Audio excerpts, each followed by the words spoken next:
පබසරියකට ආවේ මීට අවුරුදු 9කට කලින් අවුරුදු 9ක වෙලේ ඉඳන් මම මෙතනින් වැඩ කරගන්නවා.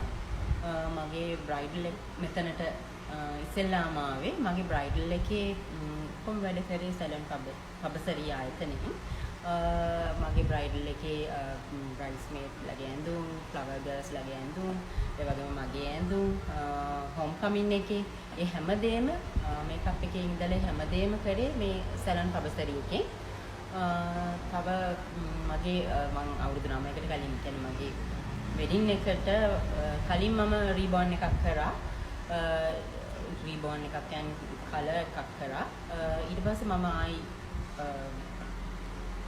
3-4 පාරක්ම කලර් කරලා තියෙනවා, රීබෝන් කරලා තියෙනවා, හෙයා කට් කරලා තියෙනවා. එතකොට ෆේෂල් ක්ලීන් අප් ට්‍රීට්මන්ට් ගොඩක් කරලා තියෙනවා. 27ක කාලයක ඉඳන් මේ ආයතනය මේ විදිහට තියෙන්නේ.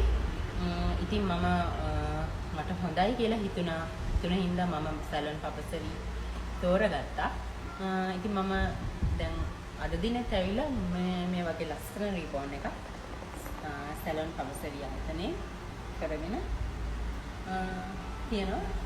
ඉතින් මම ඔයාලට ආරාධනා කරනවා සැලන් පබසරි වෙත ඇවිල්ලා ඔයාලගේ සියලුම වැඩ කටයුතු සැලන් පබසරියකින් කරගන්න කියලා.